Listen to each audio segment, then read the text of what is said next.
Yes. Listen. Caitlin. We went ice skating last night. We did the thing. Stop it. We did the thing. Whoa. And it was really fun. It was kind of nice last night, It was really comfortable, yeah. Not too cold. And now the kids are back at urgent care. Anthony, when I tell you I am losing my mind. I am losing my mind over illness this season. I cannot. She's like DEFCON 1 paranoid right now. Because you've had... Not paranoid, Anthony. I'm frustrated because now, again, another fever is going around my house. And we have been hit so hard this season by everything. Yeah. We had the strep, we had pink eye, we had the flu, and now we have another fever. So I am just hoping and praying it's not COVID. Yep. Sorry about my rant here, you guys. I know I'm not alone. I know I'm not alone, parents. You're probably at home doing the same thing and just hoping you can get through Christmas without somebody being sick, because it is relentless. I don't remember the exact figure, but on Good Day today, we had, it's in the tens of millions. The flu. And then in Illinois, it's trending upward. And the silly thing, I'm biting my tongue here. I got the shot. My kids got the shot, but there's like a couple different strains. Yeah.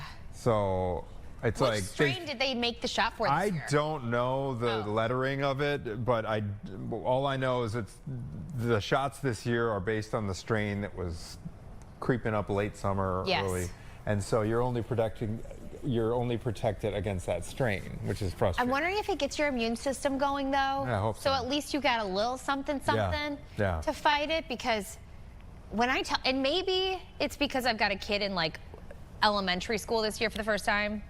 Oh gosh. Yeah. And this is what what we deserve. Daycares, come on.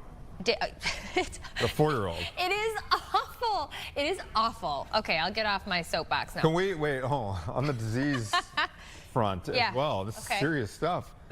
This rabies thing. Oh. Did you hear that? Share. Yeah. First time since 1960 something that we've had a rabies case in a dog in Cook County. And it bit. How many people? Somebody. 1 or 2 people?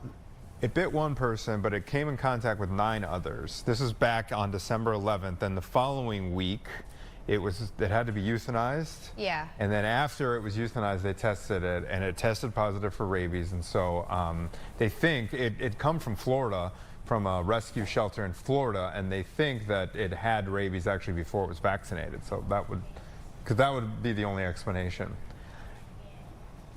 Last year, I was at the playground. So I only have one rabies story, but and Kaplan was right. He pointed out you have to get this treated immediately because it's 100% fatal. This is really serious. So we were at the playground. I was with my kids, and this is no joke. A chipmunk was chipmunks are elusive. Okay, they're cute little guys, but they're elusive. Yeah. I'm not kidding. This chipmunk was chasing people around.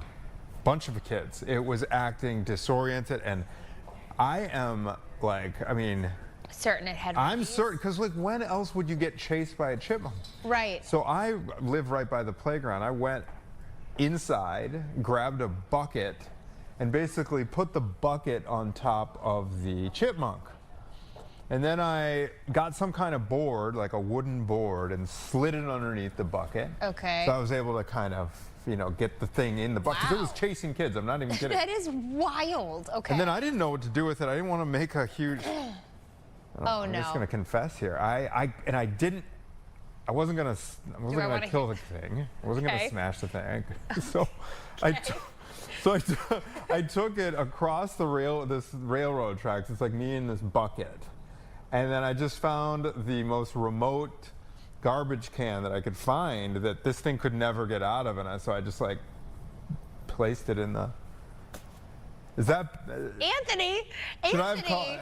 Yes. I should have called. That poor chipmunk. What if he was okay? No, he was not okay. He was being. Anthony. So I put a chipmunk in some poor neighbors across the railroad tracks, but there was no way this thing was getting out.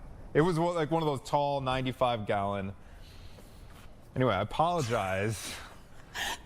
I'm going to make a public apology right now. It was a lot, all right? I had kids like in tow. Anyways. I'm going to get a call now, not how to handle the rabies situation. Well, no, to your point, there's been instances in the past where bats, for example. Oh, right. If you want to save a bat, you're really not supposed to touch them because they can carry rabies. Yeah. So, I mean, it's spooky. For sure. Unfortunate. Hopefully it was an isolated incident. Yes. And no longer will the rabies be. I hadn't thought about that incident until today when the rabies story came on, but yeah, I probably did not. I should probably reel this back. Exactly, and it's too late, so it's out there. It's out there. Okay. All right, we are going to kick off today's show. We got a good hour today. We get to play this or that. We've gotten to know each other well this year, Caitlin. We're gonna brave some questions. I have not checked the options of. Oh, you didn't? No, I did not look ahead. So Me neither. Hopefully I don't tell any more self-incriminating stories. Our friends at TMZ are joining us to help kick this show off. Jacob Wasserman, can you hear us okay, sir? Yes, I can. Thank you for having me. Oh, it's a pleasure to have you. Let's start off on a less serious note here before we get to the latest with the Rob Reiner situation. Caitlin and I talked to your colleague over there, Michael Babcock, regarding this wild, drunken incident at a San Francisco restaurant involving a woman who was just belligerent in this establishment. I understand, TMZ, you guys have an update for us on what has played out in the aftermath of this viral video. Well, for those of you who haven't seen this video, you absolutely have to go to TMZ.com to check it out because it is absolutely breathtaking. There are tons of twists and turns, and maybe one of the most jarring moments in this whole drunken brawl is the moment that some restaurant employees trip this woman, pick her up, take her down. So you would think that maybe the employees would be getting in trouble here, but we've learned that that's actually not the case at all. The woman here, who you could see is being quite aggressive herself, she actually never filed a police report. Therefore, there's no investigation, and the other employees who were involved in this altercation will not be, action will not be taken against them. Now, as to say for the woman, and maybe my colleague shared this with you, she was fired from her job. She was detained for public intoxication and taken to a jail. So she's been definitely having some tough times with this. And like I said, this is only a little bit of the video. You definitely want to see the whole thing. Whoa. Okay, so I didn't see that angle the first time I watched this. It almost looked like she was heading towards the door, and then that employee like slammed her to the ground inside. Is that what I just saw? Oh my God. Yeah, that's what it looked like to me, but really it's the end of the video that is just absolutely breathtaking. I don't want to play spoiler here if we don't get to it, so just try to watch it in its entirety if you can. Oh my. Now, at what point, I don't know if you've covered these incidents in the past, Jacob, but at what point, you know, because obviously use of some force when there's a belligerent customer inside a restaurant, you know, that's why there's bouncers. You know, they have to be forcibly removed from time to time. So a little bit of use of force in a situation like that from one civilian to another civilian is, I'm guessing it's legally protected. But once you're out on the sidewalk, okay, because the incident it didn't exactly die down and you know, it's like cooler heads prevail. But she's that employee on the left there with the longer hair, she's grabbing and pulling his hair outside of the establishment. Do you know, Jacob, if the rules change? Here's the moment in question. Okay. Well, you know, I am not by the way, that was the point that I was referencing. That trip there was pretty shocking. So we thought maybe the employees would definitely get in trouble for that. But like I mentioned, that doesn't seem to be the case. Now, as to your question, I am not an attorney, and I am nowhere close to working in law enforcement. So I don't know when it necessarily, maybe you get in more trouble if it happens on a sidewalk rather than in an establishment. But regardless, definitely a harrowing incident, and I mean, it's just shocking when things like this go. You could almost to argue that the employee could sue her if she was grabbing him too. Right. I bet she's so embarrassed. She probably just wants it to go away. To go away. Yeah, I mean, she was already fired from her job. and I'm sure she's off of social media altogether. She probably just wants to distance herself. Has anybody heard from her? Like, has she made a statement in any way? Do you know? We haven't heard from her yet. Of course, we reach out to her whenever we publish these follow-up stories, so have not heard back yet. Yeah. Okay. All right. Let's switch gears and talk about the latest headlines when it comes to the murder of Hollywood filmmaker Rob Reiner and his wife Michelle.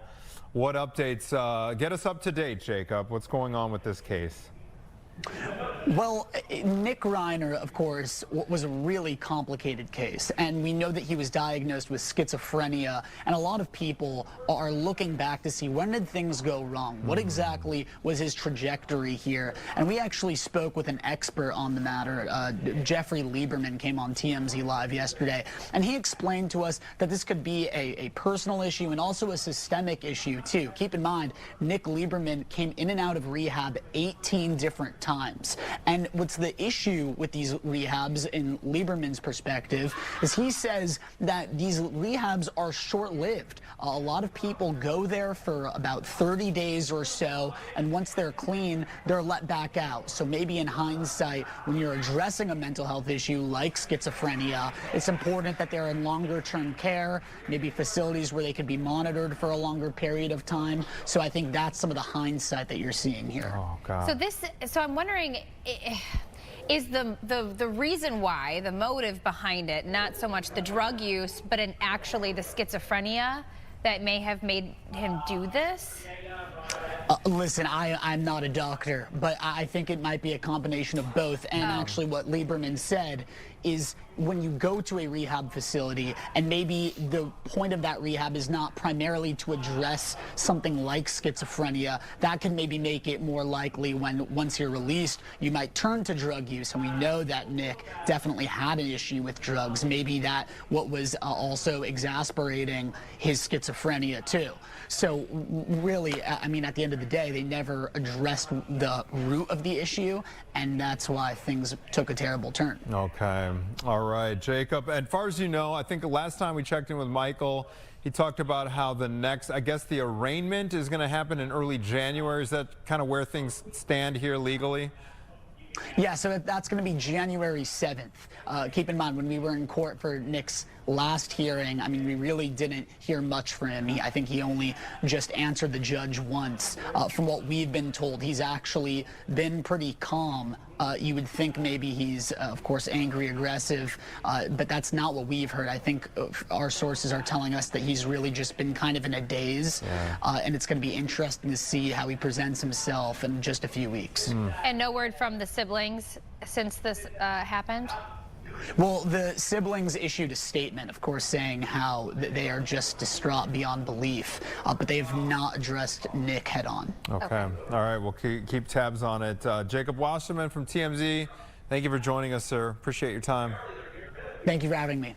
Yeah. Absolutely. All right. Yeah, we'll obviously keep following the twists and turns in that case, legally speaking there. Yeah, it sounds like we got a few weeks post-holidays. We'll know what happens with that arraignment. And I do know that he has been on, Nick Reiner's been on suicide watch in that detention facility.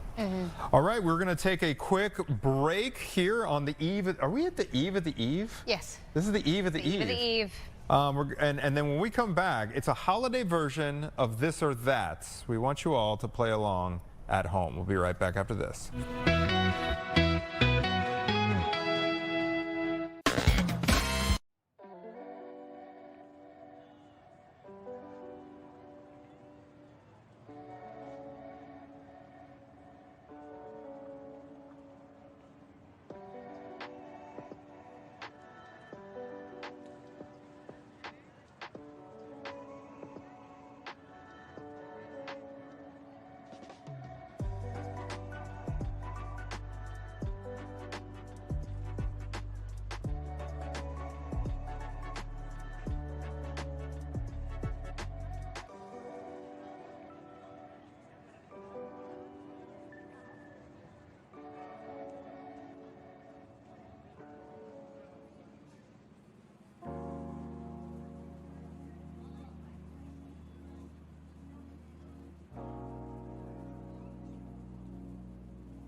16.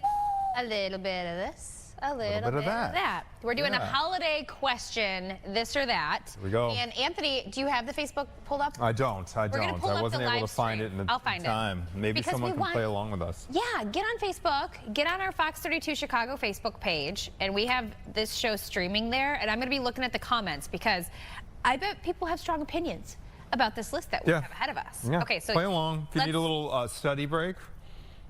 A little study break? Here we go.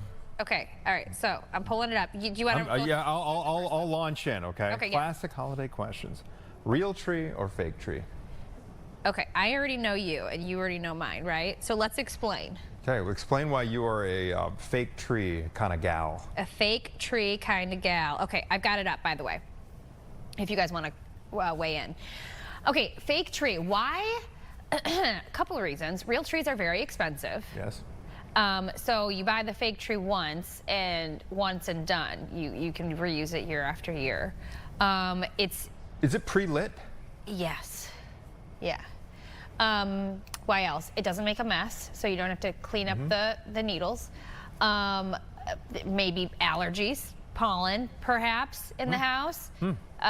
So that's another reason, although it probably adds to the air quality in a good way, too. I can imagine a real tree. What else? I think those are the main ones. Okay. Dragging it through the house, getting the pine needles everywhere, just kind of seems like a pain. Yeah. But you're not wrong. You're not wrong. Like the whole going outside in the cold with your family, picking out a tree, cutting it down, it's sweet. I really like the idea of it. And maybe when the kids get older, we'll do that. But in the meantime, also, here's another reason. I decorate very early. So the day after Halloween is Christmas at my house. So if I got a real tree the day after Halloween, first of all, where are you going to get it? Second of all, it's going to be so dead by the time Christmas comes around. That's right. Okay. Okay, so... I mean, mine are basic. The smell is very pleasant. Okay, the smell of the real tree. The tradition of going, although it's kind of, they're so expensive now that it's gone from like going to one of those festive Christmas tree lots to like going to the parking lot of Home Depot. Yeah, I know. Yeah, which doesn't really hit the same. It's easier. I mean, it's so, I'm not kidding. Last year I went to a private tree lot. Yeah. This is up in Evanston. I won't name names. I'm not kidding. It was like $300 for an 8-foot tall tree. And it's not going to last, you guys. We were like, good luck. We can't afford, like, we can't afford that. So we drove to Home Depot. It was like $70. Yeah. There for the same kind of tree. Oh, for sure. Done. And it stinks that we didn't, support the little guy, but that's just a lot. It was a lot. Okay, 300. So I'm not exaggerating. We got a couple comments. Okay. Roe says fake. Real tree is too much work. Cole says fake tree. So those are our two comments so far. Thank you, Ro. Thank you, Cole. Good to hear from you. All right, white lights or color lights? Ooh. I got to say my opinion on this changed. Oh, we've got one more. Nia says, I don't have a tree and haven't had one because I have 4 cats. But if I could, I would have a real tree. Send us a picture of those 4 cats. I'm a cat guy, proud. Actually, today Natalie says we had that adorable puppy, and she goes, I still think. Those are fighting words. She goes, I still think kittens are cuter than puppies. And if you saw the baby puppy that was on the show today. I agree with Natalie. However, I'm going to make one exception. That baby today. Golden Retriever puppies. Oh. Golden Retriever. Little black lab. Anyway. Ooh. We're getting off course. Charlie is a Golden Retriever. He was the fattest one of the bunch. I was like, give me the big bowl and ball over there. So cute with those floppy little ears. Oh, so cute. Okay. Oh, Natia says fake for sure. Paula says fake. Okay. Okay, so colored wow, I'm outnumbered. White. Yeah, go for it. Yeah, you said your opinion changed on this one. Oh, yeah, okay. So colored versus white lights. White all the way. That's the question on the table now. I thought it was classy, it looks good. It probably depends on the kind of house that you have. I sometimes think that colored lights look really nice. Yeah. For whatever reason, like a light colored house with like colored lights, it almost looks like a gingerbread house. Yes. Super cute. Okay, we're on the same page on this. Are we? We have white lights, but it's because our house it's kind of a mini version. It looks kind of like the Home Alone house. You know what I mean? So kind of like old time.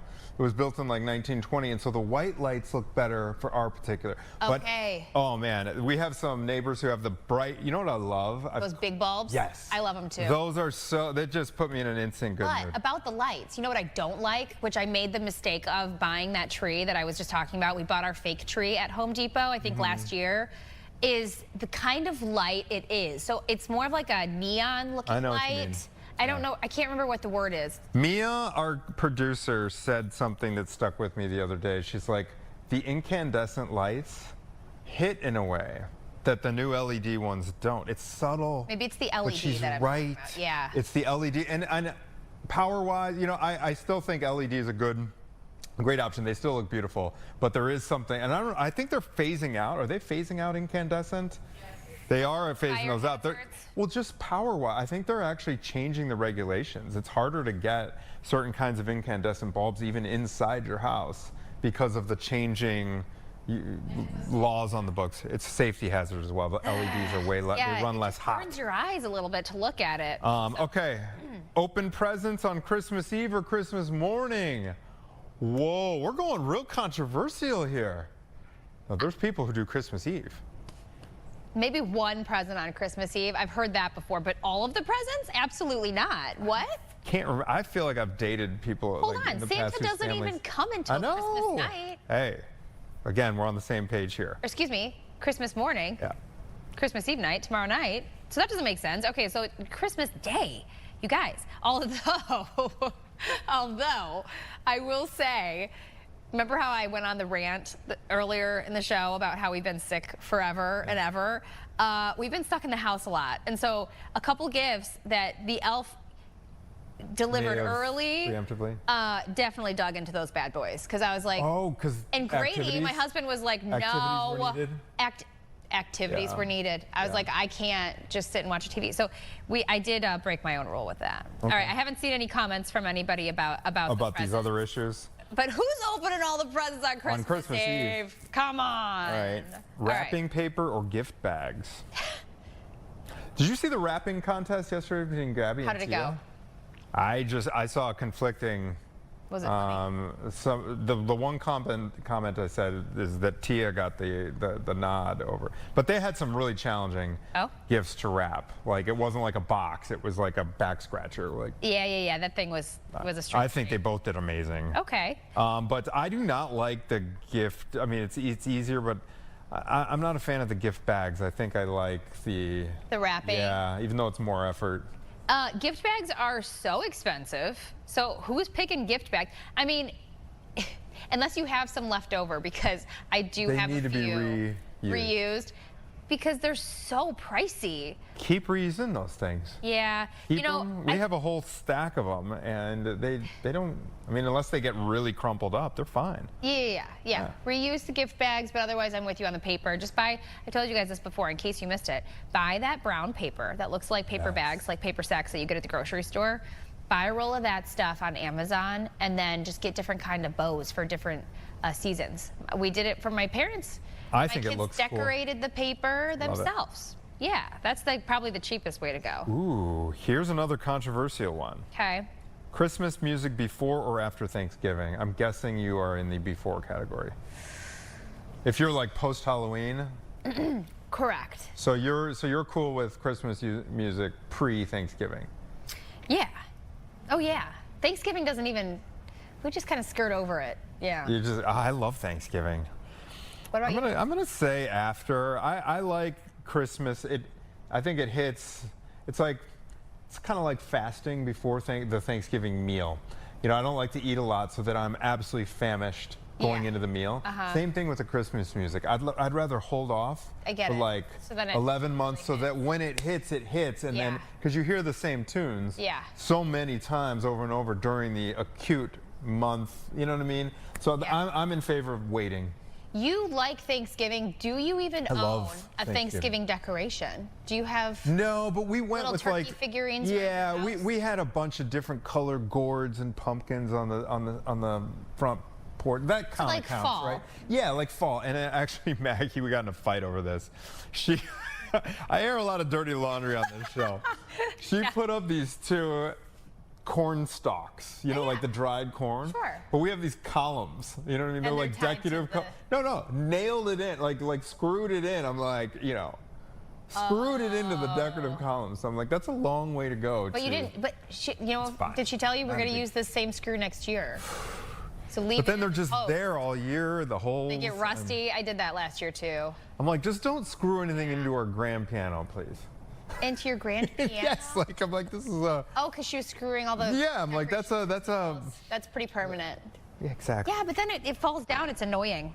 I know. I get it. Okay, here we go. We're moving on. I'm checking the comments, by the way, guys. If you're still on Facebook with us. Oh, yes. I want to hear. Oh, God, goodness gracious. We've had so many comments, and I've missed it because I didn't refresh this. Okay, Kat says gift bags.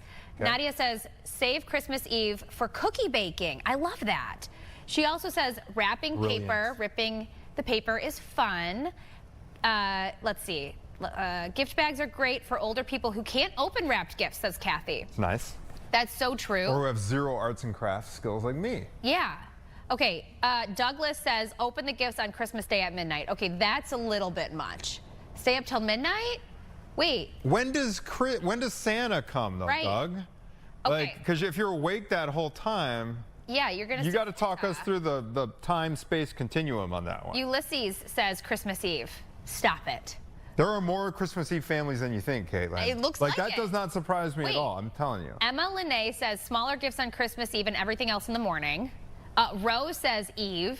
I kind of like that. Constelina says open 1 gift on Christmas Eve, open everything else Christmas morning. I like Emma and Constelina. That's a nice diplomatic thing. Yeah. I think we've gone in the past like, hey, you guys can open 1 from us or from your cousins, and then the next day is when chaos. Yeah, okay. Let's see if I've got, Rose says the pre-lit trees, both light colors. Oh, they do both. My tree does that. So I can put it on white, or you can put it on I wonder how many seasons you get out of that, though, because that raises you know what I mean? Like if the fake pre-lit tree lasts, what does it last, 10 years? Yeah. If you have it up for a month each, you know, or does it last with the LEDs? Maybe it could just last Well, if it's a $100 tree and you get 2 seasons out of it, that's still cheap. No, totally. No, absolutely. But then it's wasteful, you know? Yeah. It doesn't go back to the earth. Okay, I think I'm all caught up on our comments here. Okay, so no Christmas before December 1st. So no Christmas music before December 1st, says Kathy. We got time for a couple more. Okay. All right, big family gathering or quiet holiday at home? What do you think? I'm going to go big family gathering. That's what we normally do. We don't have the biggest family. Well, you know, usually there's 15 or 20. That's fun. Yeah, it's fun. It feels festive. I love that. Yeah, so I'm a fan of both are, quiet holiday at home. That's cozy. That's cozy too, but yeah, we're a big family gathering kind of family. How about you guys? When I was a kid, we did big family gatherings at my grandparents'. Now we're kind of isolated away from most of our family. Also, my family, for the 3rd time during this show, I'm going to remind you that we keep getting sick. So at this point, I think we're going to shut and lock the doors and not expose anybody else. No. Christmas, I don't know. I think ours is going to be cozy, quiet, just us. But I love the big family gathering. If you've got a big family, that is awesome. And how fun. Cousins getting together, food, drinks, games. So I fun. think that is awesome. Yeah, I love that. Uncle Eddie rolling up in the RV. Well, we got time for one more, Caitlin. And then we'll go a couple comments. It's going to stir. Yeah. Okay. Star, everybody get this one. This is a creative one. Star or angel on the top of the Christmas tree? What do you think? We have had a Star of David on the top of our Christmas tree ever since we were kids because my brother and I went to the JCC. We went to the Jewish Community Center for preschool. Someday, arts and crafts. It was a popsicle stick Star of David. Wow. That we did, and it is held up over the years, so that's always been our go-to. I love that. The Jewish star on top of the, I know that's kind of counter, counter, but with that, so we've always been the star. It led the wise men. Yeah, that's right. Jesus. That's right. So it's Christian too. We have an angel. I think we have an angel on top of our tree this year. When I was a kid, it was always an angel. It's one of those things. My mom, hardcore Catholic. Does it? Does the angel have like a dress or skirt or whatever, and it just goes plops right on top of that? It did. That's kind of satisfying. But the one that I have now fairly horrendous. It has is. like a corkscrew on the bottom, and so it kind of like sits on like one of the branches, kind of like in the front. It's not even on top of the tree. Is it It's meant to not be a great. wine opener? No, but it just Okay. it has that shape. I think you're supposed to like twist it on. It's just not. that's She's good. not great. Okay, we'll go through a couple comments before Okay. we wrap it up. Let's hear it. Okay, Nadia says big family gathering. Love that. Okay, let's see. Family gathering from Kat. Kathy, you say star. We always had a star that my mom made forever ago, says Emma. I love that. Passing it down to the Yes. family. No, I love the heirloom ornaments. Darling. The ones that have been, and you look forward to seeing that one ornament. Yeah. I love that. Emma, good call. Nostalgic. Cook a meal, eat and chill, says Mary, for the gatherings. I like that idea too. Just get full and comfy. Okay, Nia says happy birthday to my friend Tonda. She's sitting next to me and she's having a really tough year, so happy Oh, happy you. birthday. Very sweet. Hope 2026 brings better things. Yeah, and then DeAndre says big family gatherings mean more fun. I'm with you. Okay. Let's have fun. Let's celebrate the holiday. Christmas only a couple of days away. No, I can't believe we're even This was really fun. Thank you for Thanks joining for the us on comments. Facebook. It's good to We'll have connect. To do this more often. Yeah. Good to connect on a lighthearted topic after some heavy news this morning. Yeah. We're going to take a quick break, everybody, but for those who are driving to a big family gathering, we're going to get a little refresher course on winter driving, the do's and don'ts, with the safety expert from Allstate Insurance. He is coming up after this.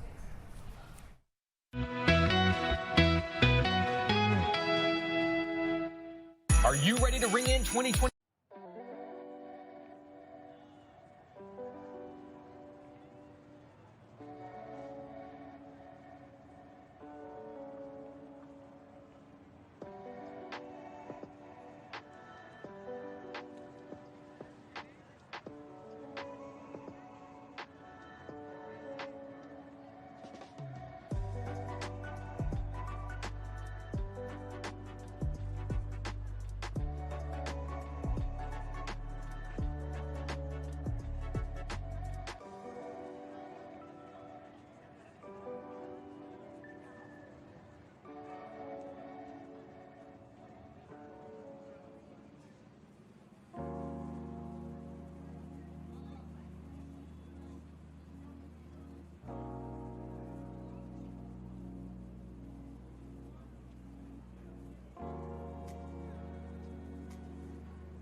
Oh my gosh. Quick update during the break here. Gabriella Primus just graced us with her presence. And you can see the Yeah. half-eaten. She just brought in one of the most delicious cookies I've ever had in my life. Aw, Gabby. It was, okay, so my pet peeve with baking is when the stuff comes out too dry. Gabby's Perfectly were baked. chewy and soft and delicious and banana-y and also chocolatey. Is that right, Gabby? You got it right. Here's the thing. Because you know what? I worked hard. She worked hard. So here at Fox We had a 32 today, competition today. we had a competition unfolding. That's why I got the loud sweater on. Gabby It's a didn't darling even, sweater. Thank you. Gabriella didn't even place. Didn't even place Wait, in the who won? competition. What was the Is place that that won? cookie? Screwstick with the lace cookies. Okay, one of our assignment editors, Jen. I don't know, what is Laced she? cookies. Laced cookies? Okay, so she. Can I point out that a boss went with some truffles? Truffles? It wasn't a cookie. Okay. Is that cheating? Anyway, I cannot believe if that didn't place the quality The of the cookies cookie downstairs competition, right which just now. started 5 minutes ago, by the way. Oh, gosh.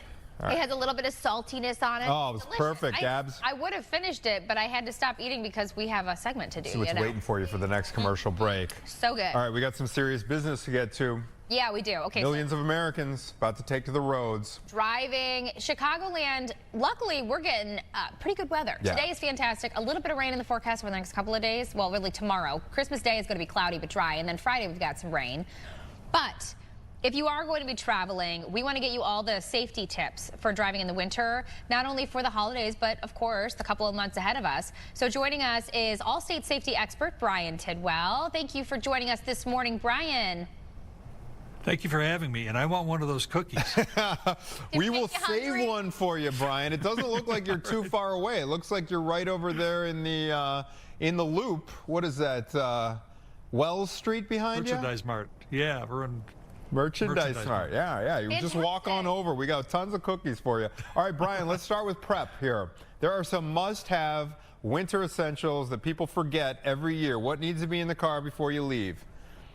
That's a great question, and I really think a whole lot of this is based on how far you're going. And if you're going across the state, or you've got several hours you're going to be traveling, it's great. It's great to have, especially this time of year, maybe some traction material like kitty litter or rock salt, just in case. It's great to have a flashlight, a blanket for everybody in the vehicle, snacks, water, the different types of things. If your car gets disabled and you end up being stuck for a bit, you want to make sure that you have all the things to keep yourself comfortable and safe during that. You also want to check your vehicle. It's really, really important to do this before you hit the road. Make sure your tire pressure is right. Make sure all your fluids are topped off and at the proper level, including antifreeze, and check the oil, check your fuel. And the thing that a lot of people don't think of until they really need to have it is window washer fluid. If we're driving like we do in the Chicagoland area, and that sloppiness, so to speak, and you get that on your windshield, if you don't have that windshield washer fluid, even when it's pretty good weather, not terribly cold, you're not going to be able to see, and you're going to be in trouble, and it creates a lot of risk. Also, when you hit the road, make sure you have a full tank of fuel, a full tank of gas. And if you're traveling across long distances, make sure you don't really let that fuel get under a half a tank. Make sure if you're right around a half a tank of gas and you have the opportunity to pull off and get some more fuel, great idea to do it. We can't always anticipate with what's in front of us, or if that's going to be accessible to us when we get there.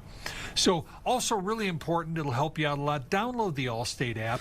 It has tools in there like DriveWise. It gives you instant feedback on how you're driving to help you do a little bit of self-correction. It also has roadside assistance, and you don't even have to be an Allstate customer to use that. So download that app. It'll help you get back on the road if you do get disabled much quicker.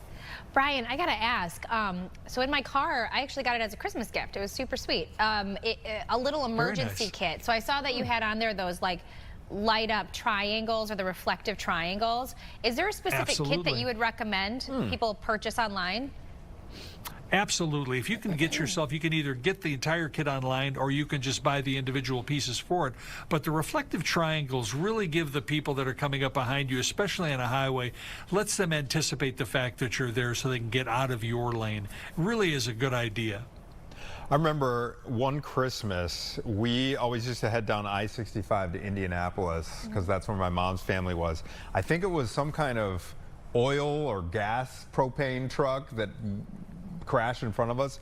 We were stuck on the road for 11 hours. No 11 way. Hours. Oh. Yeah, it's a vivid memory for me. I remember my mom calling my grandma to tell her the situation on a payphone. It was a long time ago. But that speaks to Brian's point about having at least a half tank of gas, because you don't know how long. Food, yeah, exactly. I'm not kidding. It was awful.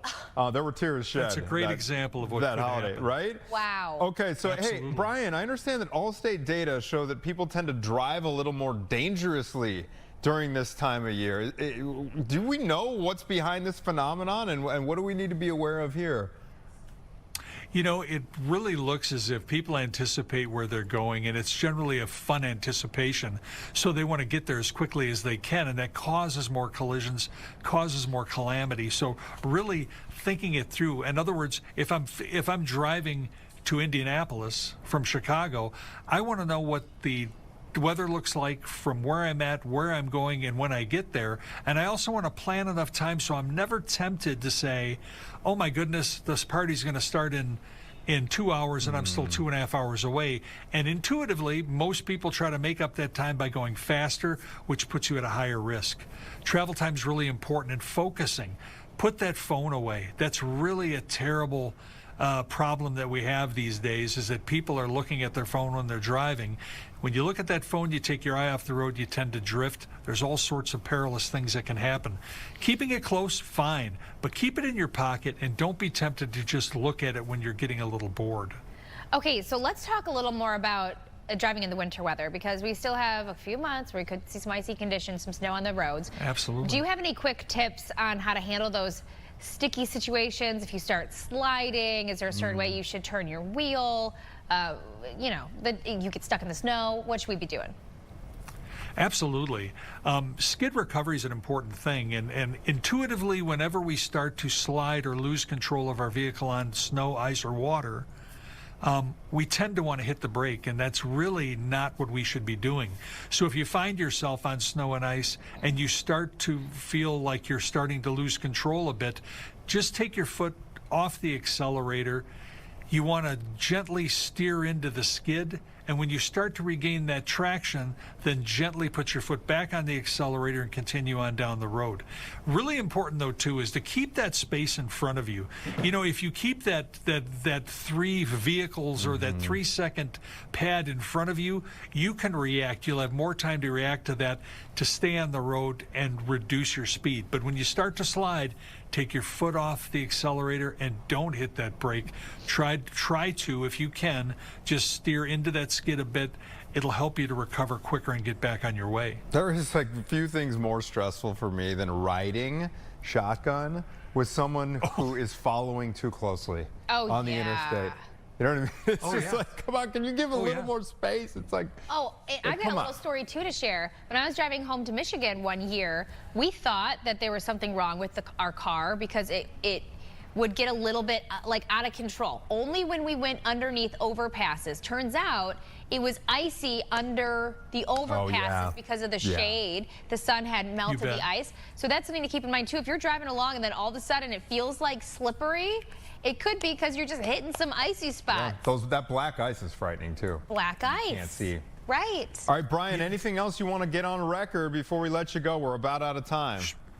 Sure. Just real quick, I was driving the day or 2 days after Thanksgiving from Colorado back home here in the Chicago area, ran into a storm that covered 2.5, 3 states.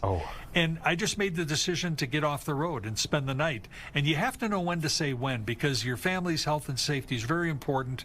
And sometimes, no matter how well you drive, you're a slave to the person either in front of you, behind you, or behind you following too close, and it can cause a collision. So make good choices, enjoy the holiday, and stay safe. Say better safe than sorry. Brian Tidwell, thanks for the tips. We appreciate it, sir. Happy holidays.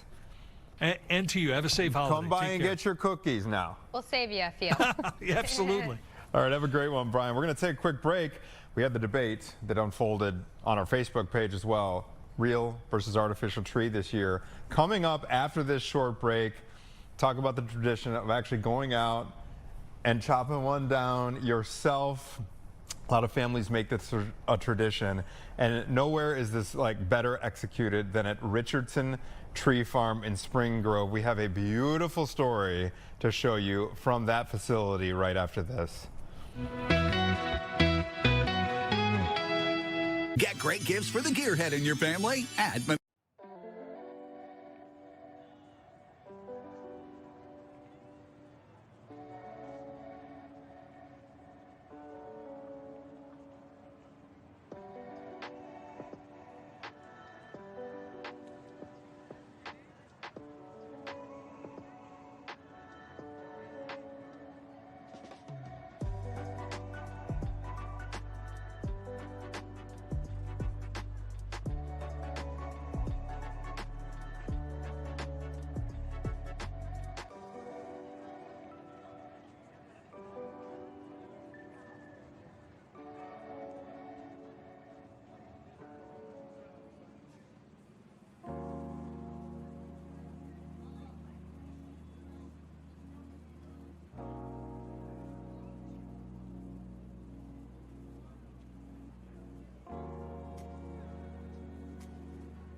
Okay, so this is going to make me want to get a real tree.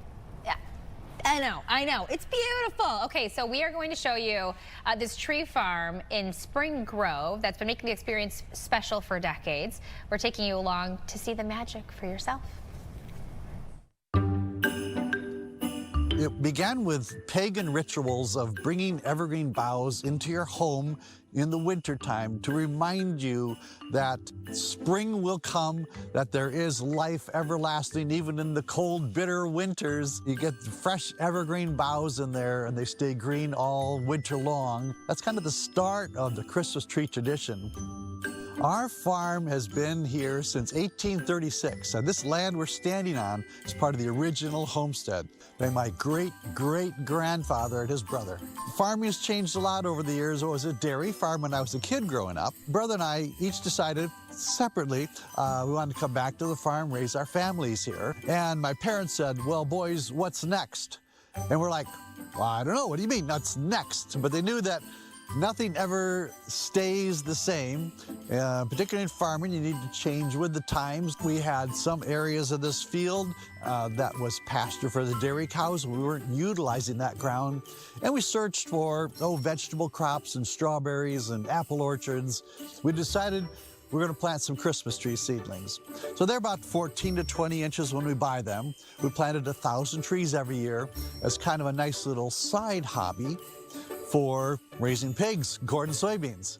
When we sold our first trees in 1987, we just put a sign up on the road, said we got trees for sale, and we sold like 186 trees or something. And we really got to looking forward to these happy people coming to our farm. We enjoyed talking with people. They're more fun to talk with than pigs all day long. We kept expanding. Then we planted 2,000 trees a year, then 3,000 trees a year. As business kept growing, we must have done something right because we sold more and more trees. People liked what they were seeing, and we were having a ball with it. Any type of evergreen tree can be a Christmas tree. There are different varieties that grow in different parts of the country. White pines are native through all of this part of Illinois and Wisconsin. They grow fantastic. They're fabulous trees. We bring up the Canaan firs, Fraser firs. Native seed source is North Carolina, Virginia, so it's quite a bit different here.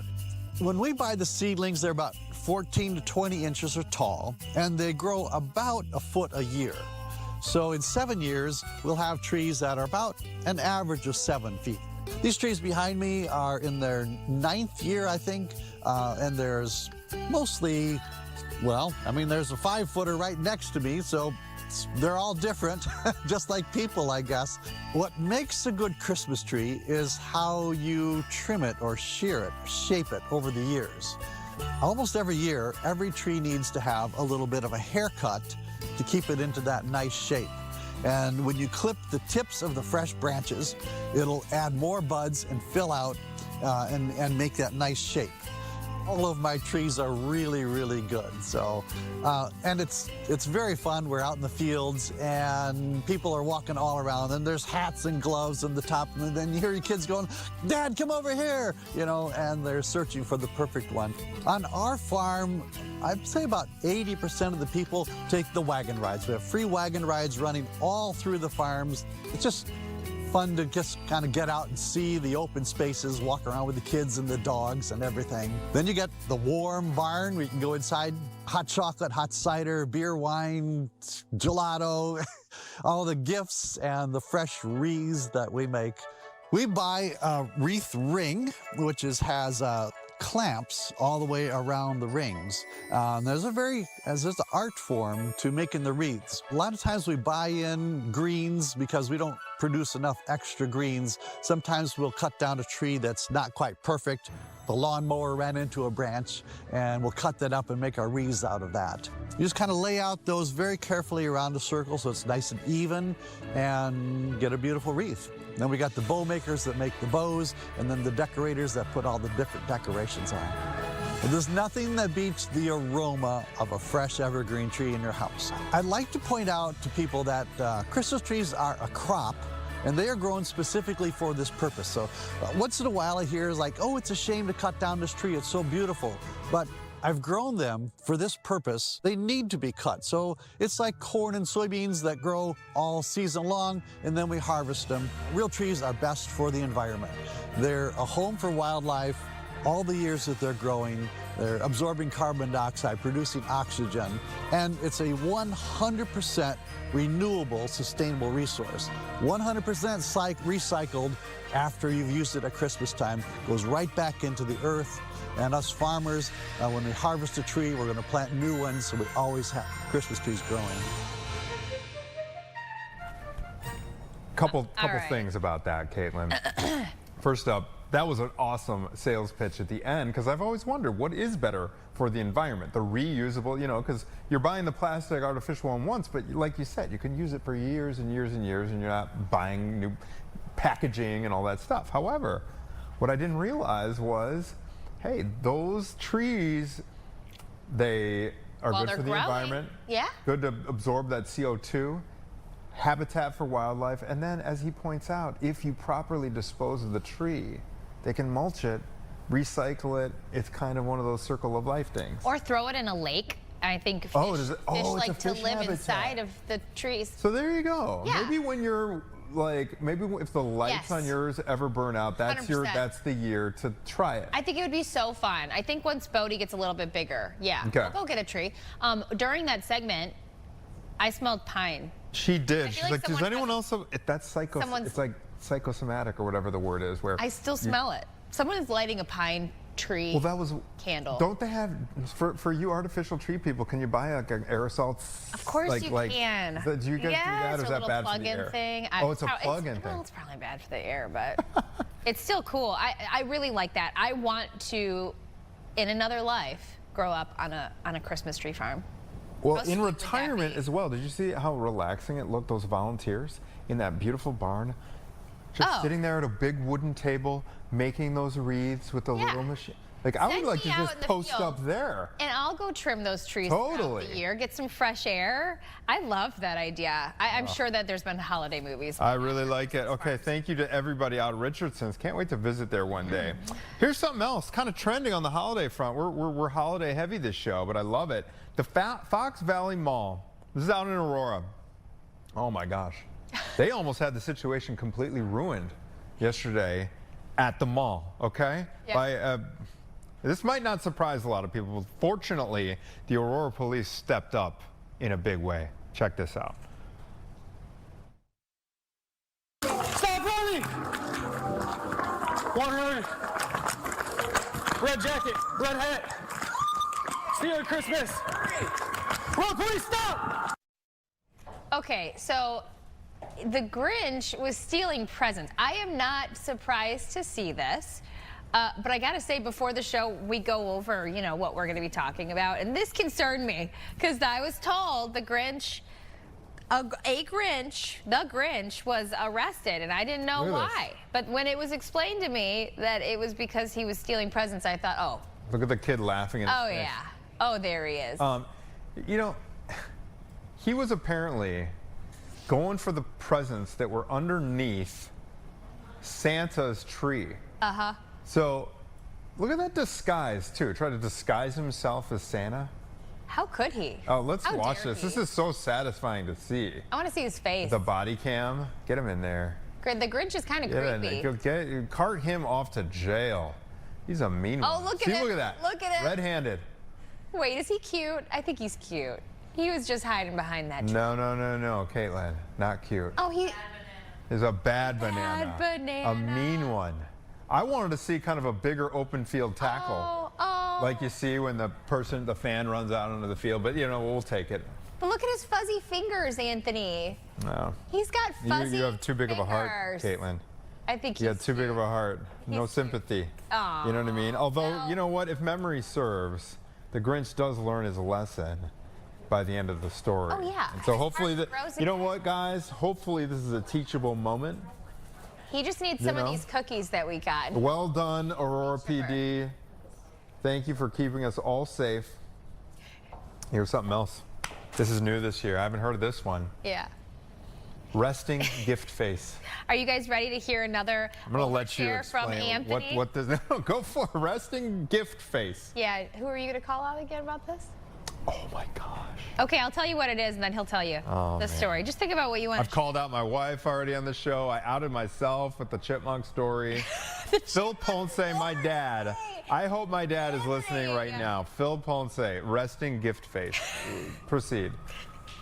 I can't with the chipmunk story. Okay. Resting gift face. What is it? It's the awkward fake smile, the expression that people tend to make when they get an unwanted, confusing, or disappointing gift. People will try to hide their true feelings by avoiding eye contact, looking down at the gift or away from the gift giver, putting on a strange smile, higher pitched thank you. Over half of Americans have admitted to using it. Many say they can spot it, and people can also give it away by being over-enthused or having a blank or confused expression. Does that sound familiar, Dad? You watching out there? This is my dad when he looks down, and he's got this grin, and then if it's a real good one, the vein just comes out in the forehead vein. Like it's not like he's angry or anything, but like he's just trying to hold it in. No. This is his resting gift face. Like he's like, you can tell he's holding something back because it's a little bit. That is so funny. Oh, everyone in my family knows exactly what I'm talking about. So anyway, resting gift face. You've been warned. It's like a poker face. So what can we do? Okay, we're told by the experts, here's what you can do instead to offset this. All right. Don't be over-enthusiastic because you don't want to overplay it. Be honest. Maybe tell them straight up about your gift preferences. Hey, proceed with caution with that one. Try out a gratitude face. Focus on slight brow raises, a relaxed mouth with a hint of a smile, and a slight head tilt to appear pleasant. You know what I like to do?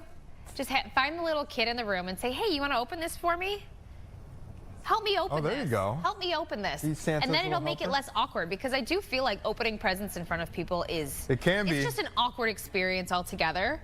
So if you could add a little bit of a distraction, that might be your solution. I think that's good advice, Caitlin. This has been a really fun show. This has been educational, Caitlin. Yes. I'm going to clip the part where you said you put a chipmunk in a garbage can Oh and my you couldn't gosh. escape. Yeah, make sure that goes far and wide. Master baker Gabriella Primus is up next with Tia. I don't know if she participated in the cookie challenge today. Okay, she can bake, she says. Tia can bake. Another hour of Chicago Now starts in just a moment. Stay with us.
ChicagoNOW. So here at the station, we are having, or we had, a cookie bake-off. I was going to participate, but then, you know, when you get busy, you're busy. Yeah, you're busy. I literally have nothing going on. But you know what? I'm a little. Is that my microphone or? I think it was mine. Oh, okay. I think it was mine. Because you know we hear these things in our ear. We're like, what? I'm gonna take this out though because it's having some feedback. Okay. Anyways, back to the cookies. Yeah, I made banana bread cookies. I want to do a little twist, okay? So I was like, what can I do? This is from I scratch. love banana bread. Yeah, this is from scratch. And I want you to try them because yeah, we had a cookie competition downstairs. There's a lot of great entries, I will say. Okay. But you know what? I had a lot of hope for my cookies, guys. And guess what? They did not even place. They didn't place? So this is a chocolate. So yeah, dark chocolate banana. Banana cookie. Flaky sea salt on top. Yeah, they're good, right? Mm-hmm. You want another one? It's like banana bread, actually. It tastes just like banana bread. Okay. It's actually really good. Thank you, Tia. And you know what? How much butter did you use? Oh, you don't want to know. You do not want to know how much butter and sugar it is. But I even tried putting on there calorie-free, fat-free, and sugar-free, and that still didn't work. Is that true? No. Why would you put that on there? Because. Well, that's probably why you lost, because you lied. No, they didn't even see it. They didn't even give it a chance. They did not even give it a chance. Well, I'll say this, in all fairness, okay? Since we're being honest. Yeah. Sloan down there, the 5 o'clock producer said, you gotta taste Gabby's cookie. Okay. There's no more left in the you know, the break room. Because I stole them. Right, but tasted a little piece of mine. I said, wow, this is phenomenal. Maybe I'll give Sloan the rest because she just sent me a nice text. I did get some really nice positive feedback, but I guess the judges, I don't know. Maybe who were the judges this year? We need a new set of judges, I guess. It was Vanessa, Tasha, and it was Nick. I will say though, the others at place were really good though too. Oh no, they were good. They were good too. It was really tough competition. This but is good though. You can sell this thing. You know what? Thank you, Tia, because I was pretty impressed with myself too. I cook all the time. I never bake, and so my first batch, I will say, was really hard because I didn't know when to get out of the oven because they weren't like shrinking. But then that batch was better. This could totally be your future Christmas cookies. No, I'm good. You're good. It was too much. Okay, I'm good. All right, let's talk about what we have coming up in the show since owning a cookie place is not in Gabby's future. Teatro Zinzani is inviting you to celebrate New Year's Eve with them. We're getting a preview of what you can expect. I went not too long ago, back in October. What I love about this is, you know, normally when you go to shows, you're not really part of the show. Yeah. You're part of the show there. And like, they're very interactive. They bring you up. There's fun. You know, I really enjoyed it. So. But is it too distracting? Like when you're eating and then having to get pulled off, or do they do it at the right time? They do it at the exact perfect time. They have it all like down to a science. Okay, and then we're also learning about the rise of syphilis cases. We'll tell you why it's making a comeback. That's really a big deal. But first, we're learning about a new report that shows the most promising pathways for Illinois students to find success. Yeah, so a new report does say that the best pathway still is getting a bachelor's degree, and it's still the best way to get for a bright future for students across Illinois, especially those who come from low-income families. But we're learning more about this morning with Becky, Chalkbeat Chicago Bureau Chief. Thank you, Becky, for joining us.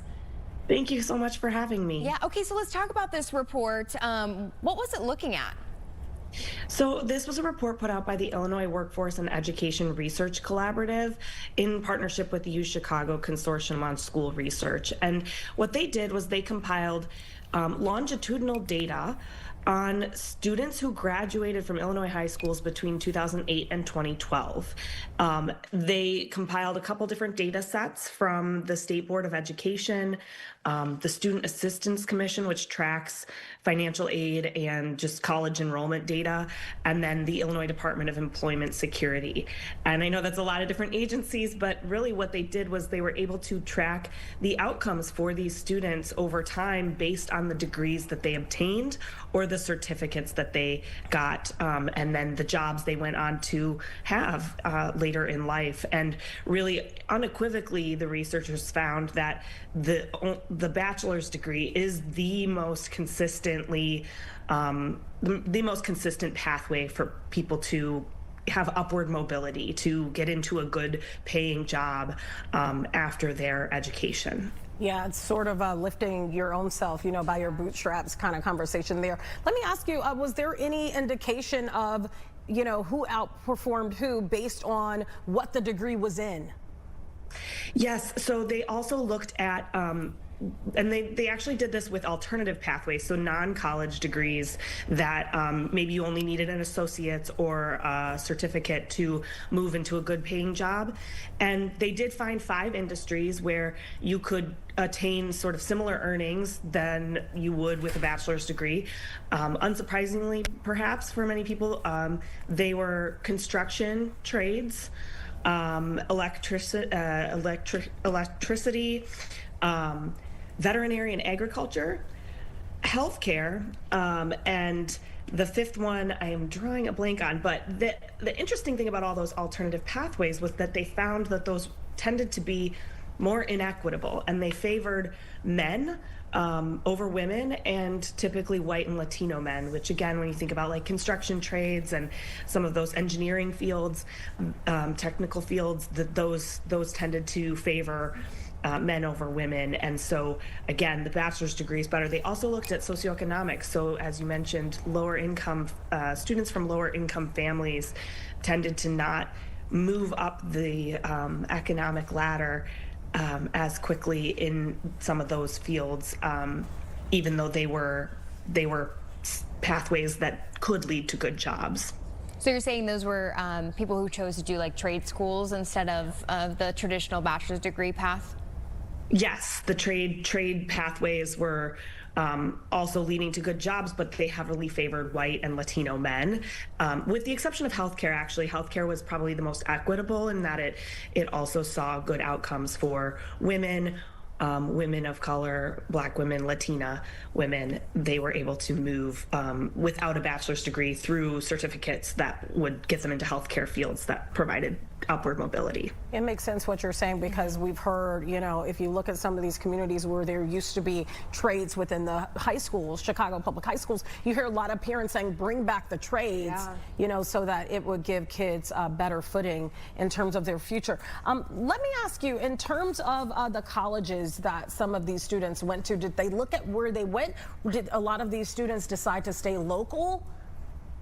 Yeah, so the unique thing about this data set did look, it does heavily lean toward students who stayed in Illinois for college, because then they were just able to have better, like I said, data that was longitudinal, where they could track specific people and specific individuals essentially through that whole pathway of time. And so there's not as much data on, you know, people who maybe went out of state and then came back. But we do know from, you know, our reporting and other research that we follow at Chalkbeat, that, you know, the college degree, the rates at which students go to college and then finish college, there's work to be done still, but it has been improving, and those who do go to college and finish is continuing to tick upward.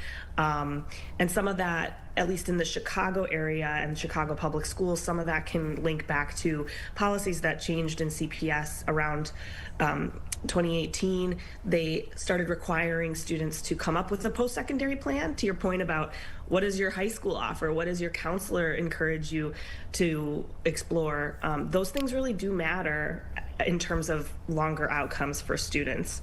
If students have good counseling and good opportunities in their high schools, they can tend to make those connections to those pathways and then end up in a good paying job later on. You know, Becky, I feel like I've heard in the past, maybe Tia, you have heard in this too, that even having a little bit of college education or post-secondary education is good. It's better than none. But, you know, this kind of report saying maybe the opposite, that if you don't finish it up, that it could actually be for the worse. Yes, so I spoke to one of the authors who talked about a category of student that they looked at a little closer. Again, this is students from disadvantaged or low-income families.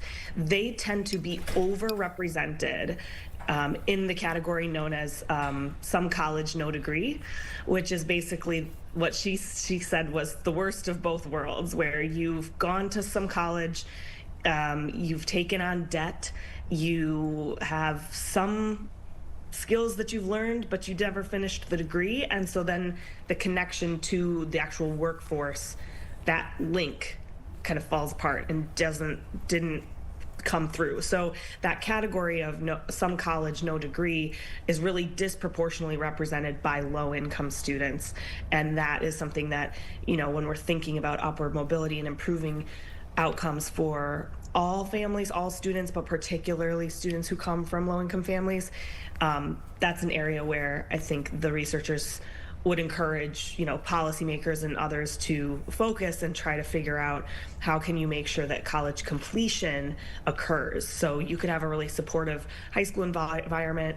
You could be certainly qualified to get into college, but then you get there and the supports maybe fall away, and the ability to finish that college degree becomes a lot harder, and then you end up with debt and not a good paying job. Yeah, affordability is always an issue for a lot of people, and especially when you're talking low income. I wanted to go a little deeper into what you just said there, because you talked about what the report recommends, but we have seen in the state of Illinois where college enrollment has dropped since 2018. Any recommendations there on what could be done to improve that? Is it the affordability factor?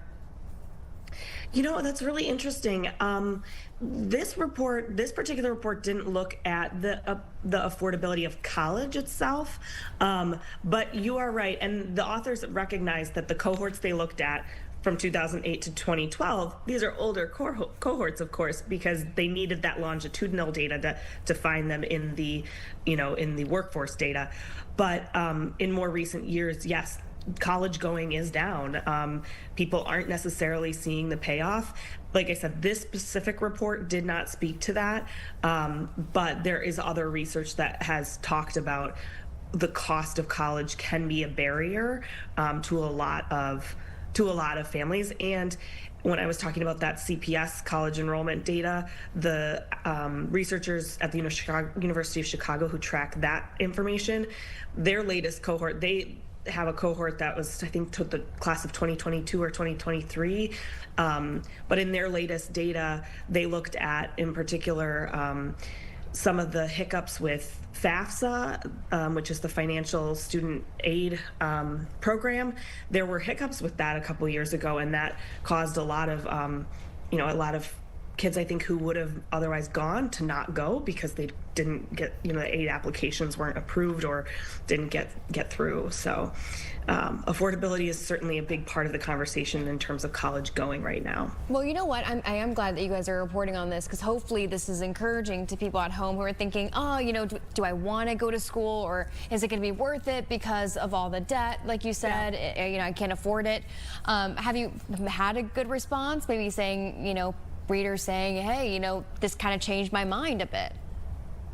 I haven't heard specifically from anybody, but I do know that teachers and other people who've read it and talked about this report have said that it's good to have, in a time when people are questioning whether college is worth it, to have research, longitudinal research that shows it is absolutely worth it to go and finish that bachelor's degree, is really helpful for just the broader conversation out there right now, as, like you said, students and their families are making decisions about what comes after high school. That is still a pretty strong ticket to a good paying job, upward mobility, a better economic situation in the future, is to get that bachelor's degree. So I've heard that from teachers and counselors who've read that. I haven't heard it specifically from any students, but they're all in the decision-making modes right now too. So, Becky, my last question for you that it comes to mind is, when we talk about low-income students, a lot of times being a person who's from that era and that generation, really understanding that maybe you are a first in some ways of going to college, that, it may not even be something that you think about, because you may be the first. In my case, I wasn't the first, but some people are. Did it explore that, like in terms of, first generation college? And really, for some people, that's not an idea, right? They don't even think about that because nobody's talking about that. Did they explore that in any way? That's a great question. And I'm looking at the dashboard right now that they pulled a lot of this from, which we link to in the story if folks want to explore it. It's the Illinois High School 2, the number 2, career.com. And they It's not clear to me if they parsed out the data as first generation, but I would assume that data, I know that there are studies and there are ways to look at first generation college going and the success rates of students who, like you said, are the first in their family to go to college. Again, when I talk about like the support systems to make it through college, oftentimes if you are first generation, that is hard to, navigate. And if you don't have anyone who's been there before, who do you go to ask questions of, where do I register? Where do I buy my books? Where do I, all of those things that come along with heading off to a four-year college. And so this particular report, I did not see them parse the data by first generation versus non-first generation, but I do know that that is research that others have done, and that it may be in this data set that they have through the state agencies. Awesome. Well, Becky, anything else that you guys, I know you're always working on something at Chalkbeat, but anything else coming down in the future that readers should be looking out for? Sure, yeah. One of the things we're looking at, and probably one of our reporters will have some more in the new year about, is just the rise of what are known as dual credit programs. These are programs in high schools where students can earn college credits towards that college degree, which can often help make college completion more possible because you can earn some credits before you get there and maybe spend less than 4 years paying, again, if we're talking about affordability, paying college tuition for 4 years is quite an expense. So if you can finish it quicker, there is a rise of dual credit that we are seeing, and we're looking into that a little more closely. So hopefully folks can read those stories and learn more about what that phenomenon is. Yeah, very important topic. Those saved me, I tell you, as a first generation college student myself. That was very helpful to have that experience in high school. All right, well, thank you so much. We appreciate your time as always, Becky. Happy holidays to you. We appreciate you coming on. Thank you so much. Happy holidays, everyone. Thank you so much. Happy holidays. Yeah, I like what she said there, not having, someone to talk to depending on the generation in which you're in college. But one thing I thought about as she was talking is you don't have to be necessarily first generation. There could be an age gap, right, of the people in your family that went to college. And so there is still, some form of a disconnect, maybe what they go through versus what you're currently going through. Yeah, because things are changing, especially with FAFSA. She mentioned FAFSA. That's always, that's changed definitely throughout the years.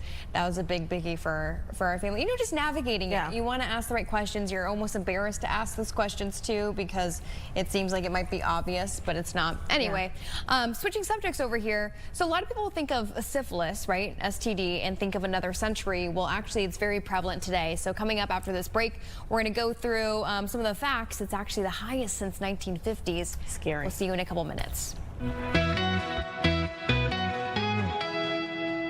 Shop Meijer and save on their entire wish.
Welcome back to Chicago Now. We are taking a little bit of a turn here, something more serious that definitely involves your health. A lot of people hear syphilis and they think of another century, but this is happening right now. So this is something that you need to be aware of. I know that, cases were much higher back in the 50s, but it's here now. And joining us to talk more about this is Dr. Joanna Bisgrove with Rush. Thank you so much for your time today. Well, thank you for having me. Good to be here. Yeah, well, let's talk about this. This is important, and maybe people need a refresher because they haven't heard about it in quite some time. Talk about what syphilis is and how someone can get it. So syphilis is an infection. It's caused by a bacteria known as Treponema pallidum, usually referred to as P. pallidum. And it is typically, although not always, typically transmitted sexually. People in the past, people were very, very heavy and good with using condoms, which is a form of barrier protection. However, because of the development of what's known as PrEP, or pre-exposure prophylaxis, to prevent against HIV, people are feeling safer and aren't using condoms as much. However, PrEP does not protect against syphilis or several other sexually transmitted infections, and those have become more common. And we're seeing a rise in syphilis because there's more opportunities for transmission. What are the symptoms of this? Is this one of those invisible infections that we hear about with some of the other STDs? So it's not really, it has multiple phases, so it's not really invisible in all the phases. It is in one. Primary phase usually is a few weeks after you become infected, and a little sore called a canker sore shows up at the site of where the infection occurs, where the bacteria enters the skin. It usually does not hurt. People don't really notice it. I've seen canker sores in the office that have been very, very small, and I said, you know what, let's just screen for syphilis, and the patient has syphilis. That's the primary infection. That usually resolves within 3 to 6 weeks. Somewhere in that time frame, people will sometimes get a secondary phase of syphilis, where they can have flu-like symptoms, body ache, fever, rash, a lot of different symptoms, and they don't feel good, and we'll pick it up then. Then there's the latent phase, which you talked about, the invisible phase. A lot of people go into latent phase, and most people, it may not show up again. But then there's about 40% of people who will then develop, about years later, 10 to 20 years later, start developing tertiary syphilis. And that is dangerous. That can cause brain damage, personality changes, dementia, can also cause problems with the heart, make the aorta, the main blood vessel of the heart, balloon, and something called an aortic aneurysm. Multiple symptoms that are dangerous and damaging and cannot be reversed. Wow. So what can you do to prevent this? Because based on what you said, it would lead me to believe that a lot of people don't know they're even walking around with this. Exactly right. A lot of people don't realize they have it. They think it's an infection of the past. They're not looking for it. There are several very specific things you can do. One is to get tested if you are with a new sexual partner, or you and your partner have any kind of open relationship, so a non-monogamous relationship. Anytime there's a chance for any infectious disease to spread, it has a high chance of doing so, and syphilis is very contagious, so it will spread easily. So using condoms, barrier protection, dental dams. I know a lot of people think they're being safe if they have oral sex, but you can still transmit sexually transmitted infections into the throat and the mouth, and so you want to be careful. Get tested. If you are someone who is with multiple partners, then we're all about preventing things from happening at Rush Family Physicians and Primary Care. We want to prevent disease, so we recommend people come in, be screened, and be tested. It's so easily treated, but we have to know you have it. So how prevalent is this? Maybe even for you, doctor, how often are you seeing this? Is it more prevalent in Chicago? I don't know. What are maybe some facts that we should know? So I rarely ever saw it before the last couple of years, like 2, 3, 4 years. I think since a couple of things have happened. Like I talked about, PrEP, so fewer people using condoms. The next thing that we were seeing is the pandemic happened, and that kind of threw the public health system into disarray, because the public health system got 100% geared towards COVID during the pandemic, but there were all the other illnesses that public health infrastructure monitors and screens and helps treat. Syphilis was one of them. So the breakdown in public health has caused a nationwide, I think, increase in sexually transmitted infections, including syphilis. And then also we have people who are like without as much public health people and people who don't always have health insurance, they're less likely to get screened. I am seeing it now far more often than I used to. Not 100% sure of the prevalence, but you are correct. It used to be rare, and now it is quite common. We will see it in anyone who has been in a non-monogamous relationship. They are at risk. So is there treatment for this? Is there something that can make it go away, or do you have this for the rest of your life? Syphilis is one of those that is absolutely treatable. And that's why it's so important to be screened and be tested, because when it's treated, and usually in early syphilis or secondary syphilis, a single shot of penicillin. And for those who are allergic for penicillin, we have other options. But for those who are not, a single shot of penicillin can cure you of syphilis. All it takes is that one shot. And for those who are afraid of needles, I personally have no problem giving them some medication to calm them down so they can be treated. The problem remains is that if you don't get tested and don't get treated and you get this tertiary syphilis many years later, we can still treat it then and prevent further damage. But if there's damage that's already occurred, that can't be reversed. Dr. Bisgrove, is this something, it might be a silly question, but is this something that you're testing for syphilis, like, during a pap smear, say, or doing regular tests if you go and see maybe your specialty doctor? Or is it something kind of separate that you have to ask for specifically for? There are no silly questions when it comes to protecting your health, number one. Number two, it is a blood test. Syphilis is tested for in the blood. And so, again, someone who might be afraid of needles, this is important. In my physicals, people ask for it. They come in wanting STI screening. I will offer it as part of the full panel along with HIV. There's a urine test for gonorrhea, chlamydia that we can do. And then there's also the pap smear, which people with uteruses and cervixes are well aware of. And it is a blood test. And in every one of my physicals, I am asking, any concerns about exposure? Would you like to be screened? I try to give people every option at their annual physical. And I believe the majority of my partners do that. It really is a big deal to us. Doctor, someone may be watching right now, they're in their 40s, their 50s, and they may say, this doesn't impact me, not in this age group. Are you seeing this across the board? Yeah, every age. It says it.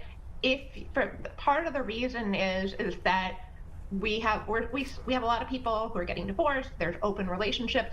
It can happen at any age for people, and for people who are in new relationships, everyone should be tested. For people who are not in strictly monogamous relationships, everyone should be tested. There's also the rare time it can pass as skin to skin. What that means is if someone has an open sore, say on their wrist, and you put your hand on your wrist or something, you can get it too. That is uncommon. But to say a person in a certain age will never get it is incorrect. Anyone can get it at any age. Anyone can develop symptoms at any age. And so it's important to be screened because of how easily treatable it is. Okay, so you said maybe not so much wrist to wrist if someone infected is touching the other wrist. What about like a toilet seat though? Should you be aware of that? If you sit down after somebody who's untreated and has it? I believe, as I remember correctly, it is skin to skin. So sitting at the bacteria for syphilis doesn't last that long on toilet seats. It's not like we talk about measles can last, and other viruses can last very long on a surface at times. Bacteria, typically not.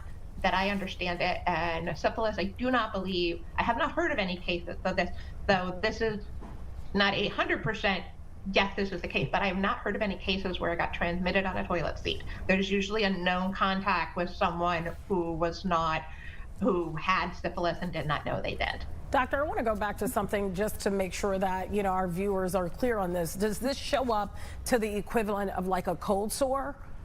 At the point of contact, the mouth, the vaginal area, etc.? It could look like a small cold sore. It typically is not painless. which is the big difference. Cold sores are often irritating. People don't like them.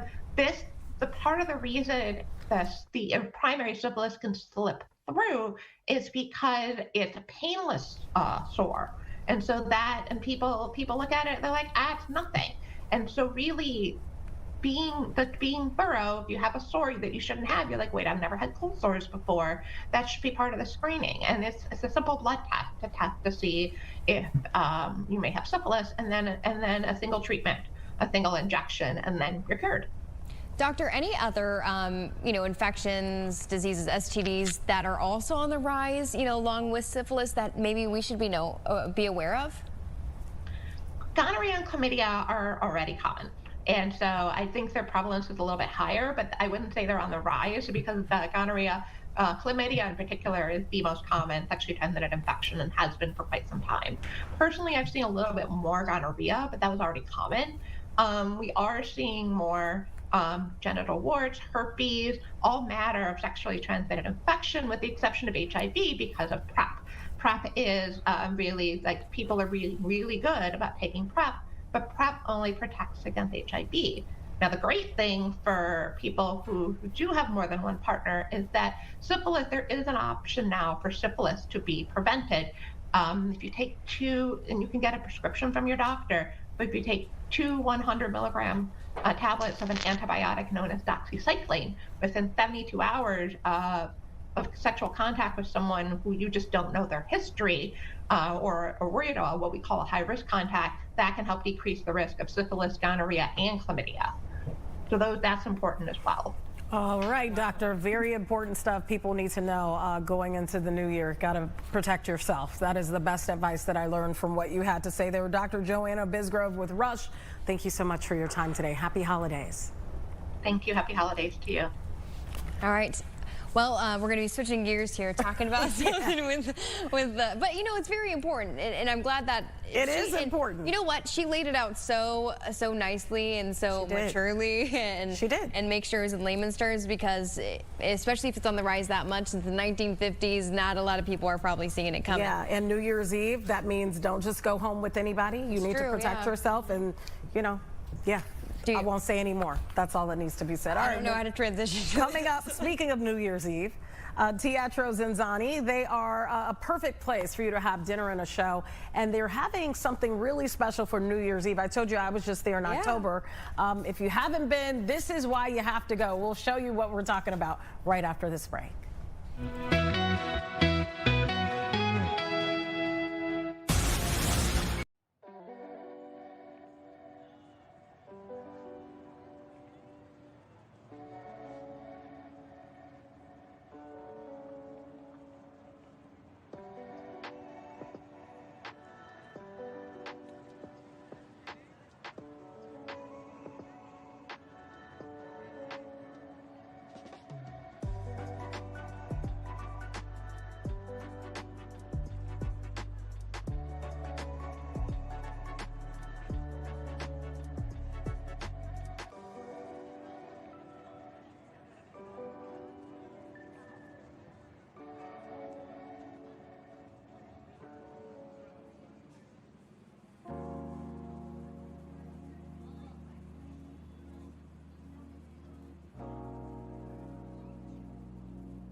the perfect example of a dinner and a show, and it's a perfect destination for New Year's Eve this year.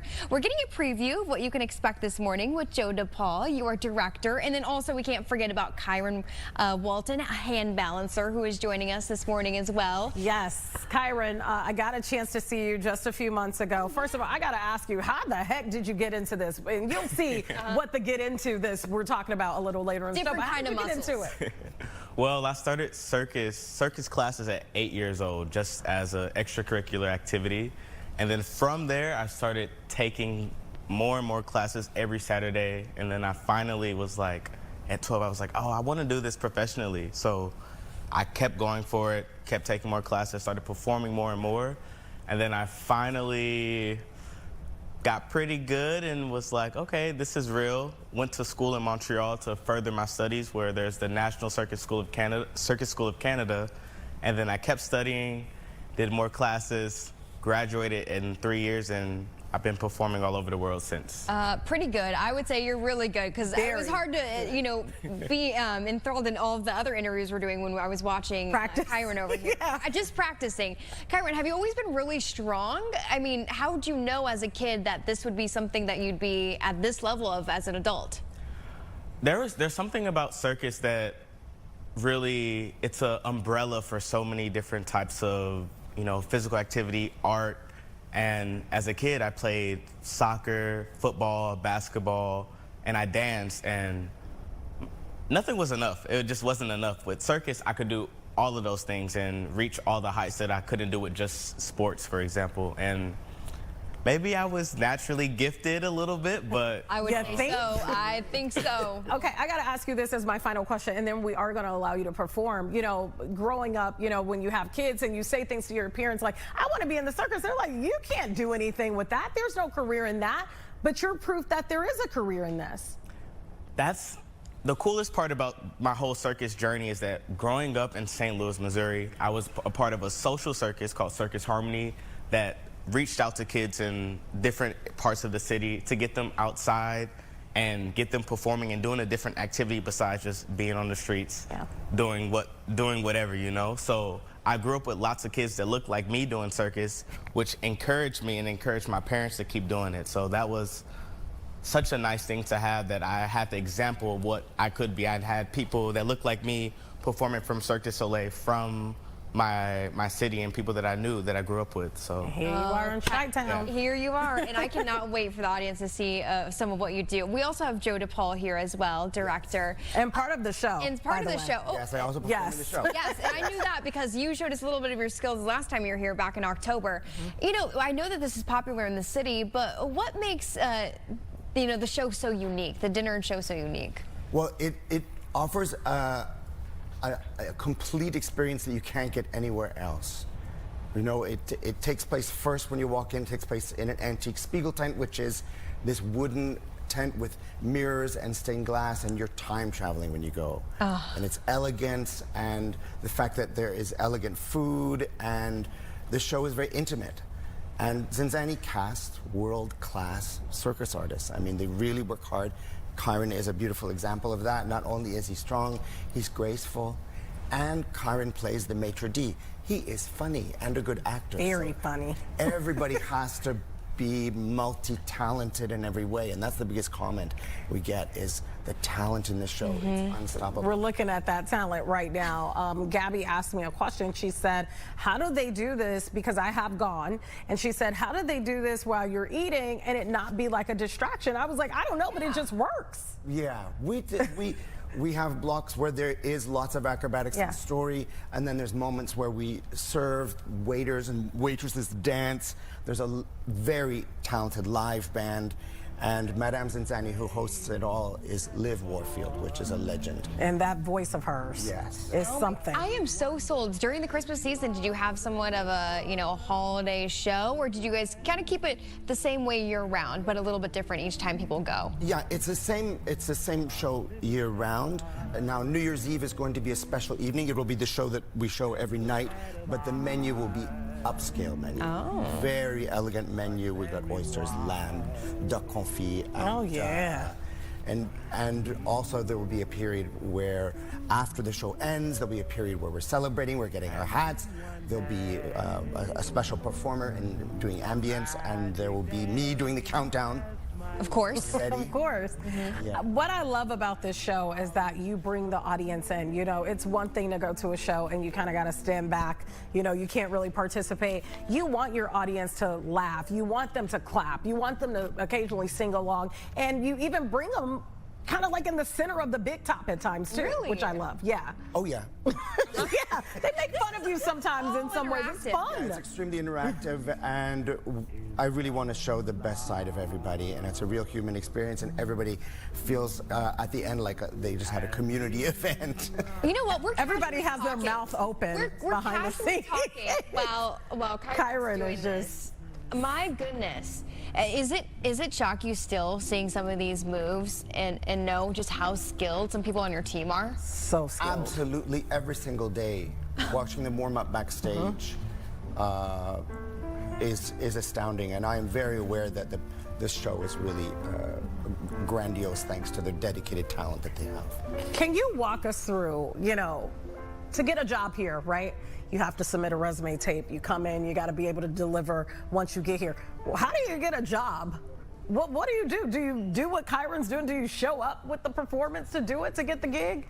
Well, at Zanzani, again, we're after world-class circus artists. So a lot of the artists that work with us have worked with Cirque du Soleil, for example. So they are known people, and you send audition tapes in, and Zanzani people travel to see circus festivals and different shows, and that's the way it goes. We got to give Kyron a round of applause. Yes, please. Phenomenal. Phenomenal. Thank you so much. He gave you a free preview, but they want you to buy tickets. Exactly. So Speaking of, how can you? Is it you know ahead of time? You want obviously people to confirm their spot. Yes, Zanzani.com is the greatest way to get tickets online. I think there's still, like Act Fast, there's still some left for New Year's Eve.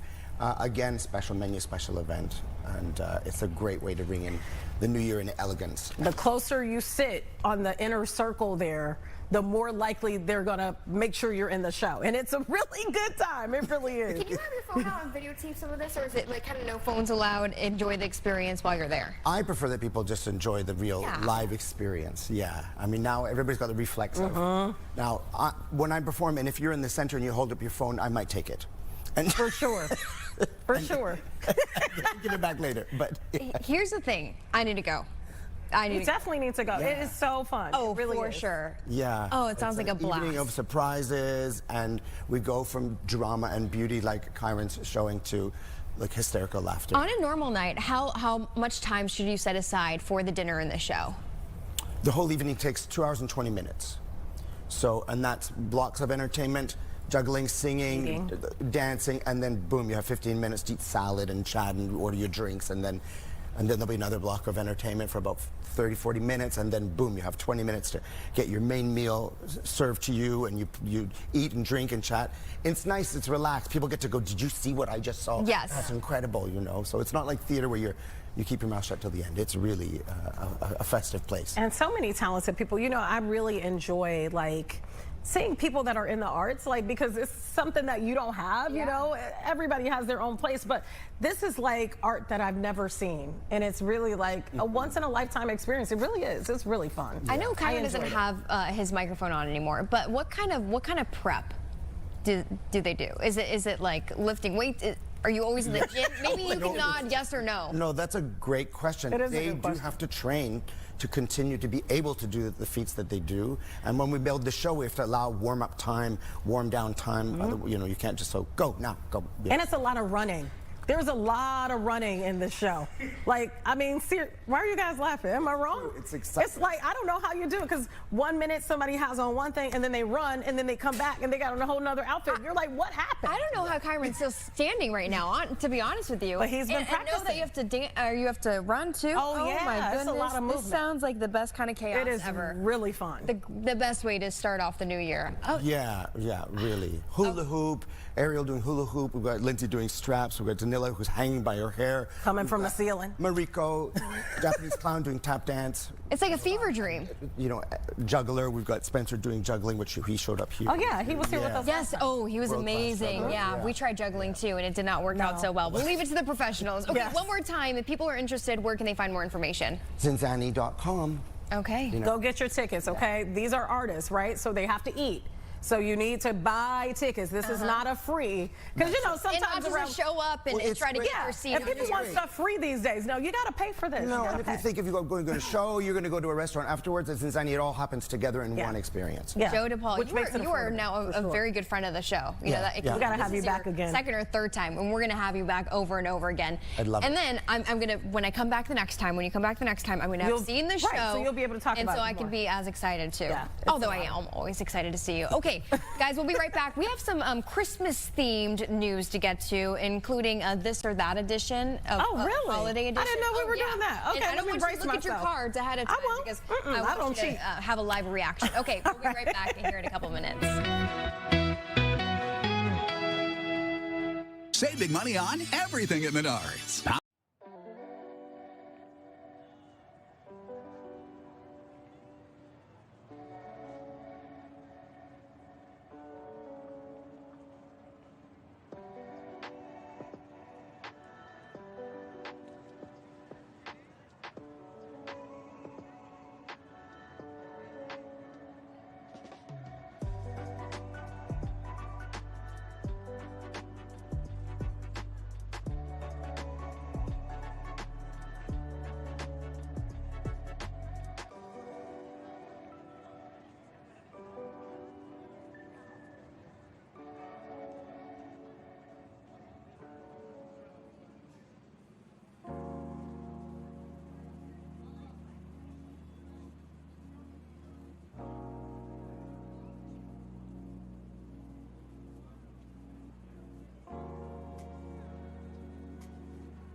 Welcome back to Chicago. Whoa, okay. I'm just excited because, listen, it's almost time for me to get to the holidays. You're gonna get going. Yeah, the faster we get out of here, the more likely I'm going to the holidays. All right. Well, the Nutcracker is a holiday tradition that you just simply can't miss, and we're taking you inside the Joffrey Ballet. They really know how to do it. Yes, they do. To see how they put the production all together. Let's take a look. A lot of people grow up with it from a very young age. It's the gateway into ballet. It's something that you're going to look back on forever as an adult to say, I was in the children's cast in the Joffrey. That's something that will come up over, you know, a Christmas meal in decades to come. People like clapping, like it's very fun. It's excitement and nervous at the same time. That's like magical. I think what's really unique to us is the feeling of family and connection, and I think that brings a slightly higher level of emotion to it that people, I think, enjoy to experience, especially around the holidays. So we're here 7 and 8 and 1 and 2, 3, Dev 4, 5, 6 and 1. You're going to wait for 2, open our arms and arch to get off the floor. Beautiful ladies. This version of the Nutcracker was created by Christopher Wheeldon in 2016. So this year we're celebrating the 10th season of the Joffrey Ballet. Our version of the Nutcracker is set on Christmas Eve in 1892. The main character in the Nutcracker, I mean, you'd think it was the Nutcracker because that's the title, but really it's a young girl called Marie. She receives the Nutcracker as a gift on Christmas Eve, and she falls asleep at the end of the party. and has this wild dream about the World's Fair. We start planning a few months ahead of how we're going to organize the schedule. We have to audition the children who participate in the Nutcracker. We have a Nutcracker children's cast, 2 complete casts that perform in our shows every year. It's amazing. I think it takes us all back to when we first started dancing ourselves. And it's usually the first moment for someone to experience what being a ballet dancer can be. We are primarily teaching them ballet, but when you've got a lot of children in the studio, sometimes you have to wrangle everybody. The children's cast have been rehearsing since the beginning of September, and it's their first time coming together the company. Miss Amy is such a nice person. She tells me you need to do this in order to get better. Sometimes she's strict, but in a good way. And Mr. Adam is fun. He's very funny, and he helps me a lot. Both of them help me a lot. The rehearsals for the Nutcracker have gone hard, fun, because it's fun working with my friends and the company, and it's very fun. Sometimes it's tricky, learning the steps, but it's fun and overall. Rehearsals can be long and tedious. It's part of the process. But when you start to get closer, they get really excited and they get to see where they're going, and when they're on stage and they get to meet the company, and then they realize everything we've been talking about is actually in front of them. It's concrete, and it's wonderful. It's been very fun. It's been learning new things, new skills. There's a lot of magic, and it's that time of year of Christmas, and just a lot of magic and chaos, and it's very fun.